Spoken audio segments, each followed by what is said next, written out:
오늘 우리가 읽은 이 호세아 6장에는 아주 익숙하고 유명한 구절들이 등장하고 있습니다. 바로 이제 호세아의 이제 후반부라고 할 수 있는 4장부터 14장에는 북이스라엘 백성의 이 타락에 대한 이제 경고와 함께 하나님의 회복에 대한 말씀이 들어 있습니다. 특히 이제 바로 앞에 5장에서는 여호와께서 사자처럼 이스라엘을 찢으시고 전염병으로 치실 것을 선포했습니다. 그리고 이제 오늘 우리가 읽은 본문에서 하나님께서 찢으신 이스라엘을 다시 낫게 할 것이다, 회복시킬 것이다. 그러므로 힘써 여호와를 알며 여호와께로 돌아가자 하고 이야기하고 있습니다. 1절부터 3절을 보시면은 이제 이 부분을 이제 선지자의 선포로 볼 것인가, 아니면 이스라엘 백성들의 외침으로 볼 것인가, 조금 이제 해석에 이제 두 가지 방향이 있는데요. 뭐 어떻게 보든 중요한 이제 핵심 흐름은 변함이 없습니다. 이제 여호와께서 우리를 찢으셨으나 도로 낫게 하실 것이요, 우리를 치셨으나 싸매어 주실 것이다. 이게 이제 회개에 대한 아주 아름답고 바른 말씀이 1절부터 3절에서 선포되는데, 이 회개의 핵심은 하나님께서 우리를 치신다는 것에 대한 인식이 있는 것이고요, 하나님께서 우리를 찢으시는 것이 합당하다, 우리가 하나님의 징계를 받아 마땅한 죄인이다 하는 것을 알고 그 하나님의 공의로우심과 사랑에 대해서 의심하지 않는 태도가 굉장히 중요합니다. 그러니까 이제 이스라엘을 자녀로 또 생각하고 하나님을 이제 징계하시는 부모로 생각한다면, 하나님은 흠 없으시고 지혜로우시고 사랑이 많으신 부모로서 죄 많은 자녀를 지금 징계하고 있는 거죠. 매를 들어서 때리고 있는데 아프죠, 자녀 입장에서는. 근데 명백하게 잘못했기 때문에 말씀하시고 경고하셨고 그 말씀하신 대로 지금 이제 때리고 있는데, 만약에 이제 자녀가 매가 너무 아프고 막 이제 종아리 걷어가지고 이제 때렸는데 막 피멍이 들고 막 이러다가는 내가 너무 아파가지고 안 되겠다 하고 이제 그 아픈 걸 피해가지고 부모에게서 더 도망간다, 이제 가출을 한다 하면은 그거는 이제 아주 어리석은 일이고 회복할 수 없죠. 그러나 이제 참된 뉘우침과 회개가 있다면 이제 어떻게 반응해야 하냐면, 이제 자기의 잘못에 대해서 이제 뉘우치면서 더 부모님 앞에서 이제 바르게 서기 위해 노력할 것입니다. 그러니까 이제 하나님께서 우리를 찢으셨다, 치셨다 하는 것을 인정하면서도 여호와께 돌아가자라고 외치는 것, 이게 이제 우리의 죄에 대해서 인식하고 회개하면서 하나님을 더욱 붙드는 모습이라고 할 수 있습니다. 그러니까 하나님께서 우리를 사랑하시기에 우리에게 고난을 주시고 징계를 내리셨다면, 그 하나님 앞에서 우리의 죄를 회개하고 더 하나님을 붙들고 하나님께로 나아갈 때 하나님께서는 이제 우리를 회복시켜 주시고 상처를 싸매 주실 것입니다. 2절에 이제 여호와께서 이틀 후에 우리를 살리시며 셋째 날에 우리를 일으키시리니 우리가 그의 앞에서 살리라. 이제 이 구절이 시내산에서 하나님과 만나는 장면을 떠올리게도 하고, 또 보면은 이제 이틀 후 셋째 날, 이게 이제 그리스도께서 3일 만에 부활하셔서 하나님의 백성을 이제 회복시키실 것을 또 의미한다고 할 수 있습니다. 그러니까 우리가 살 수 있는 유일한 길은 하나님께서 징계를 내리시니까 잠시 하나님을 떠나 있자가 아니라 그 징계를 달게 받고 그 의미를 깨닫고 하나님께 더 가까이 나아가는 것인 것이죠. 3절에 여호와를 알자라고 이야기를 합니다. 힘써 알자. 여기서 알자는 기본적으로 당연히 지식적인 깨달음 있어야 하겠죠. 하나님이 어떤 분이신지, 선하신 분이시다, 하나님은 실수하지 않으신다, 하나님은 약속하신 대로 행하신다, 우리가 그것을 안다면 하나님의 그 징계와 하나님께서 우리에게 내리시는 그 무서운 벌 앞에서도 하나님을 떠날 수는 없을 것입니다. 그러나 여기서 말하는 여호와를 알자는 단순한 지식에서 그치는 것이 아니라 경험적이고 체험적인 관계적인 그런 알을 의미하고 있습니다. 그러니까 미국 트럼프 대통령을 내가 안다라고 할 때 여러 가지 뭐 관심이 많은 사람은 뭐 그 사람의 전기를 읽고 이 사람이 어떤 특성을 가지고 있고 어떤 사상을 가지고 있고 어떤 일을 했고 다 알 수 있죠. 그러나 참으로 안다고 하려면은 그 사람과 개인적인 관계를 맺으면서 친밀한 그 관계 안에서 알아가는 것, 그것을 여기서 말하는 것입니다. 그러니까 참으로 하나님을 알자, 하나님과 그 사랑의 관계 안에서 하나님을 알아야 한다라고 이야기를 하죠. 그냥 이제 대충 안다고 되는 게 아니라 힘써 알아야 합니다. 그러니까 우리가 우리의 인생 속에서 가장 큰 에너지와 관심을 기울여야 하는 일이 바로 이제 하나님을 아는 일이다 하는 것을 1절부터 3절에 회개에 대한 가장 아름답고 바른 말씀 속에서 강조하고 있는 것입니다. 또 이제 그의 나타나심은 새벽빛 같이 어김없나니, 그러니까 우리가 이렇게 회개하고 하나님을 알기 위해 하나님을 향해서 이제 나아갈 때 하나님께서는 우리에게 어김없이 약속하신 대로 빛을 비춰 주신다, 우리를 회복시켜 주신다 하는 그 믿음으로 고백하며 나아가고 있는 것입니다. 죄인들을 향해 주시는 이 참된 회개의 말씀을 우리가 마음에 깊이 새기고 하나님 앞에 참으로 회개하며 돌이키는 자로서 하나님을 알기 위해 힘쓰는 삶으로서 주님께 나아가는 복된 우리 모두가 되길 축복합니다. 문제는 이 본문의 이 회개의 메시지가 이제 선지자가 선포한 말씀이라면 이 회개의 메시지를 들어야 하는 1차적인 대상인 이스라엘 백성들이 과연 이 말씀을 듣고 바르게 회개했습니다 하고 해피엔딩으로 끝나면 우리도 이 말씀을 듣고 우리도 이스라엘 백성처럼 회개합시다 하고 적용하면 되겠죠.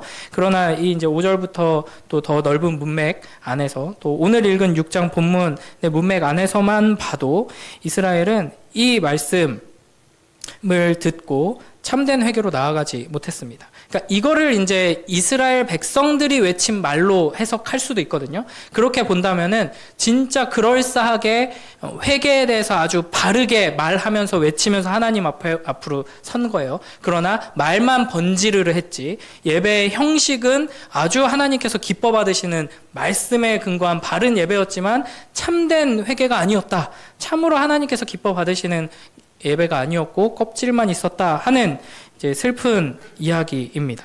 그래서 4절부터 6절을 보면은 이제 4절 딱 보시면은 이 회개의 메시지에서 바로 이어지는 말씀이 하나님께서 그래 드디어 너희가 정신 차렸구나, 내가 약속한 대로 회복시켜 주겠다가 아니라 아주 냉소적으로 에브라임아 내가 내게 어떻게 하랴, 유다야 내가 내게 어떻게 하랴. 에브라임과 유다는 이제 북이스라엘과 남유다를 대표하는 지파죠. 그러면서 하시는 말씀이 4절 뒷부분에 너희의 인애가 아침 구름이나 쉬 없어지는 이슬 같도다. 그러니까 인애가 없다, 그 핵심이 없다, 알맹이가 없다 하는 말씀입니다. 그래서 5절에 보면은 그러므로 내가 선지자들로 그들을 치고 내 입의 말로 그들을 죽였노니 내 심판은 비처럼 나오느니라. 이렇게 말씀을 하시죠. 하나님께서 그들의 껍데기밖에 없는 형식적인 회개를 받아들이지 않으시고 그들의 중심이 돌아올 때까지 이 징계를 멈추지 않겠다. 너희는 이제 매를 더 맞아야 된다. 이런 이제 슬픈 반응이 나오고 있습니다. 그 다음에 우리 6절 말씀 함께 읽어보겠습니다. 시작. 나는 인애를 원하고 제사를 원하지 아니하며 번제보다 하나님을 아는 것을 원하노라. 아멘.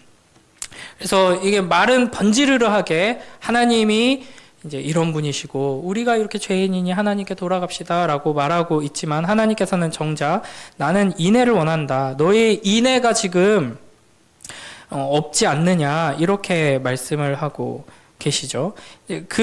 이렇게 반응하시는 이유가 7절부터 또 쭉 이어지고 있습니다. 7절에 그들은 아담처럼 언약을 어기고 거기서 나를 반역하였느니라 라고 이야기를 하시죠. 여기서 인애가 뭐냐면 쉽게 번역하면 사랑이고요. 그냥 사랑, 너희가 진심이 느껴지지 않아. 사랑을 담아서 말해야지 이 정도 수준이 아니라 여기에서 사랑은 헤세드입니다. 하나님의 언약적인 사랑. 구약에 특히 이제 이 호세아 같은 책을 통해서 이제 우리가 보게 되는 하나님은 사랑이시기에 사랑하시는구나. 이스라엘이 사랑받을 조건이 전혀 없음에도 불구하고 사랑하겠다고 약속하셨기 때문에 끝까지 사랑하시는구나를 우리가 볼 수 있잖아요. 그 사랑을 헤세드, 언약적 사랑이라고 합니다. 약속했기 때문에 끝까지 사랑하는 사랑이고 조건 없이 베푸는 사랑인 것이죠. 그 헤세드의 사랑이 없다라는 것입니다. 그래서 7절의 말씀은 너희가 지금 에덴 동산에서 그 언약을 깨뜨리고 반역한 아담이랑 똑같이 여전히 반역하고 있으면서 말만 번지르르하게 회개한다고 하고 이제 회개 대집회 뭐 이렇게 열어가지고 막 찬양하고 울고 이런다고 뭐가 되겠느냐라고 이야기를 합니다. 또 이제 8절 9절에 보면은 길르앗이 이제 피로 가득 차 있다. 이렇게 말씀을 하시는데요. 또 제사장 무리가 살인을 한다. 이렇게 지적을 하십니다. 길르앗은 도피성입니다. 그러니까 하나님의 그 긍휼하심과 사랑이 잘 드러날 수 있게 세우신 제도이죠.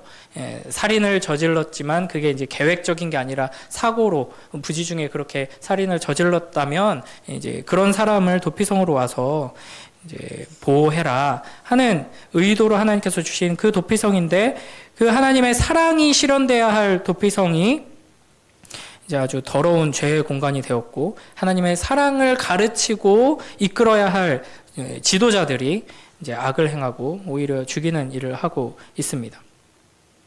그 다음에 이제 10절, 11절에서도 여전히 이스라엘의 집에서 가증한 일을 보았다라고 말씀하십니다. 에브라임이 음행을 했고 이스라엘이 하나님을 떠나서 우상숭배한다. 이런 것들을 경고하시면서 그러므로 나는 계속 징계할 수밖에 없다. 이것은 하나님 이제 그만 징계하시지라고 우리 인간적인 입장에서는 반응할 수도 있지만 너희가 여전히 죄짓고 있기 때문에 나는 징계할 수밖에 없다라는 말씀은 나는 끝까지 너희를 포기하지 않을 것이다. 나는 너희가 온전히 정신 차리고 내 자녀답게 설 때까지 나는 매를 놓지 않을 것이다. 이런 이제 하나님의 결단의 말씀이라고 할 수 있습니다. 그래서 여기서 우리가 주목해 봐야 하는 것은 1절부터 3절에 회개에 대해서 아주 바른 말씀, 훌륭한 말씀, 우리가 깊이 새겨야 하는 핵심이 되는 말씀이 선포되었음에도 불구하고 이 이스라엘에게는 인애가 없었기 때문에 하나님께서는 참된 회개가 아니다라고 말씀하신다 하는 것이죠. 그러므로 우리도 이 1절부터 3절의 말씀을 회개하는 자로서 붙들고 나아갈 때 그 중심에 인애가 있어야 한다는 것을 생각해야 합니다. 인애는 하나님의 사랑이죠. 쉽게 적용을 하면 하나님 사랑, 이웃 사랑이 없이 하나님 앞에 하나님 제가 잘못했어요. 지금 하나님께서 내리시는 징계가 너무 아픕니다. 내가 돌아가니까 회복시켜 주세요. 라고 할 때 당연히 하나님께서 약속하신 대로 회복시켜 주셔야 할 것 같지만 아니 인애가 있어야 돼 라고 말씀하신다는 것이죠. 그러니까 기본적으로 이스라엘의 문제는 이렇게 회개하면서도 이웃 사랑으로 연결되지 않았습니다. 하나님께로 돌아갑니다. 우리가 회개합니다. 라고 했지만 정작 고아와 과부와 나그네들을 향한 이들의 태도가 변하지 않고 예배만 그럴싸하게 드린 것이죠. 그러니까 우리의 예배도 아무리 하나님 앞에서 우리가 눈물 흘리고 하나님이 나의 왕이고 하나님 말씀 따라 순종하겠습니다. 라고 하는데 실제적으로 우리의 삶의 자리에 나아갔을 때 세상과 구별된 하나님 사랑, 이웃 사랑의 실천이 없다면 그것은 참된 회개로 하나님께서 받지 않으신다 하는 것이죠. 에덴 동산에서 아담이랑 너희가 똑같이 배반하고 있지 않느냐라고 말씀하실 때 그 아담의 특징은 자기가 왕이 되어서 자기를 위해서 살아가는 자기 중심적인 삶입니다. 그러나 그런 죄인인 우리들을 하나님께서는 하나님의 사랑으로 채우셔서 이웃을 사랑하는 삶으로 끌고 가시죠. 예수님께서 우리에게 보여주신 대로 자기 중심성에서 해방되어서 사랑하는 존재로 사랑스럽게 빚어져 가는 그런 삶의 모습이 없다면 그 안에 인애가 없는 거고 인애가 없이 그냥 껍데기만 가지고 나는 그리스도인입니다. 나는 회개해서 이제 하나님 앞에 다시 돌아왔습니다. 라고 말하는 건 아무 소용이 없다 하는 것이죠. 근데 문제는 우리가 그 헤세드의 사랑, 하나님의 사랑을 스스로 구현해낼 수 있느냐 하는 것입니다. 그게 불가능하죠. 그러니까 이걸 머리로 우리가 알았다고 해도 하나님께서 우리에게 요구하시는 것들이 무엇인가, 하나님께서 우리를 회복시키시는 원리가 무엇인가, 회개할 때 말로만 이렇게 그럴싸하게 1절부터 3절 말씀을 나의 회개의 기도로, 우리의 회개의 기도로 가지고 간다고 되는 것이 아니라 우리 안에 그 하나님의 사랑으로 채워져서 이웃사랑 실천해야 되는구나. 그걸 머리로 알고 이제 월요일부터 토요일까지 삶에서는 사랑을 실천하기 위해 노력하고 주일에는 또 하나님 사랑하면서 찬양하고 예배하고 그러면 되는가라고 할 때 그게 안 된다는 거죠. 우리 안에는 기본적으로 사랑이 없습니다. 사랑할 줄 모르는 존재고 사랑스럽지 않은 존재입니다.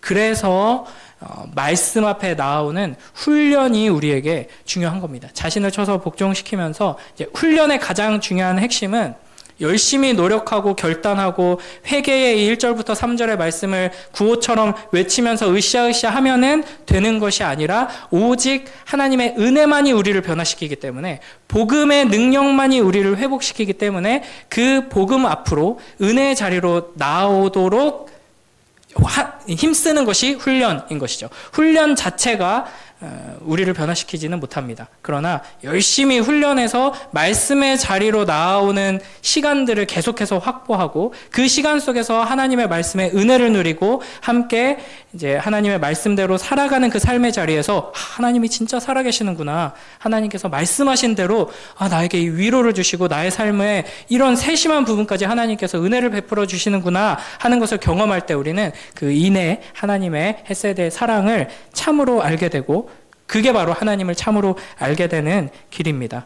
그렇게 우리의 삶 속에서 하나님을 참으로 알아갈 때, 이 복음을 통해 하나님의 말씀 안에서 또 우리의 삶 속에서 하나님을 참으로 알아가며 그 사랑으로 회복되어서 참된 회개하는 그 하나님의 백성에게 주시는 그 은혜를 풍성히 누리며 살아가는 우리 모두가 되길 주님의 이름으로 축복합니다. 기도하겠습니다.